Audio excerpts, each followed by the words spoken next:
যারা মানবতা বিরোধী অপরাধ করেছে, আমাদের প্রায় 1000 অন্তত 1000 মানুষকে হত্যা করেছে, আরও অনেক অনেক অনেক মানুষকে গুরুতর আহত করেছে, চক্ষুহীন করেছে, এবং যারা বিচারের ভয়ে পালিয়ে বেড়াচ্ছে তাদের সাথে কোনো আলোচনা হবে না। এই কমিশনটা গঠন করা হয়েছে, তারা সকল সম্ভাবনা পর্যালোচনা করে দেখবে। যেমন আপনি বলেছেন কনস্টিটিউয়েন্ট অ্যাসেম্বলি ইলেকশন হতে পারে, কনস্টিটিউয়েন্ট অ্যাসেম্বলি একটা সংবিধান তৈরি করতে পারে, গ্রহণ করতে পারে, আবার রাজনৈতিক দলগুলোর সমঝোতার ভিত্তিতে কোনো সংবিধান প্রণয়নের কাজ চলতে পারে। কি হবে এই ডিসিশন আমরা নেব না, এই ডিসিশন নেবে বাংলাদেশের জনগণ, এবং জনগণের পক্ষ থেকে কাজ করার জন্য এই কমিশন করা হয়েছে।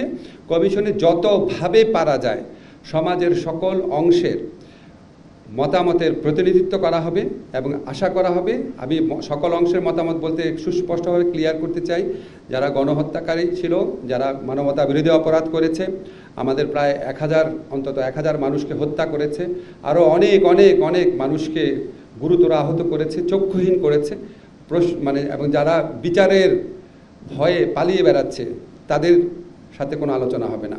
তাদের বাদে সমাজে যত প্রতিনিধিত্বকারী শ্রেণী আছে, রাজনৈতিক দল আছে, তারপর আপনার সামাজিক সংগঠন, পেশাজীবী সংগঠন, ছাত্র সংগঠন, আমাদের এই বিপ্লবী অভ্যুত্থানে যারা ছিলেন, প্রত্যেকটা সেক্টরের সাথে যতভাবে পারা যায় মতামত প্রতিফলিত করা হবে।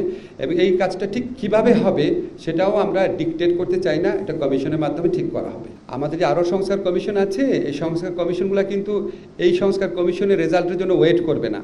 আপনারা দেখবেন স্যার বিদেশ থেকে আসার পরপরই শিক্ষা, স্বাস্থ্য, তারপর স্থানীয় শাসন, এই সমস্ত বিভিন্ন প্রসঙ্গে আমাদের সংস্কার কমিশন কাজ শুরু করবে। আর সংস্কার কমিশনের প্রস্তাবের ভিত্তিতে কিছু কিছু প্রস্তাব থাকবে আমরা তাৎক্ষণিকভাবে করতে পারবো, কিছু কিছু প্রস্তাব থাকবে মধ্যমেয়াদী, কিছু কিছু থাকবে দীর্ঘমেয়াদী, কিছু কিছু হয়তো প্রস্তাব থাকবে হয়তো যেটা আগামীতে নির্বাচনে বিজয়ী সরকারের জন্য থাকবে। আমরা আসলে প্রস্তাবটা না পাওয়া পর্যন্ত কিছু বুঝতে পারছি না, তবে কিছু বুঝতে পারছি না ক্লিয়ারলি আপনাকে বলতে পারছি না ঠিক কোনটা কতদিন হবে, কারণ আমি তো জানি না এখানে কী সুপারিশে আসছে। তবে আপনাকে একটা জিনিস বলতে চাই, এমনি এটা খুব আপনাদের রেলিভেন্ট মনে হতে পারে, এমনি আমাদের মধ্যে এই আলোচনাটা হয়েছে। আমাদের মাননীয় প্রধান উপদেষ্টা উনি ফিরে আসার পর আমরা নির্বাচন কমিশনের পুনর্গঠনের চিন্তা করব। তারপর একটা স্টেজে এরপরে, কারণ আপনারা জানেন নির্বাচন কমিশন ছাড়া আমরা ভোটার তালিকা আপডেট করার কাজ শুরু করতে পারি না, এরপরে ভোটার তালিকা আপডেট করার চিন্তা করব।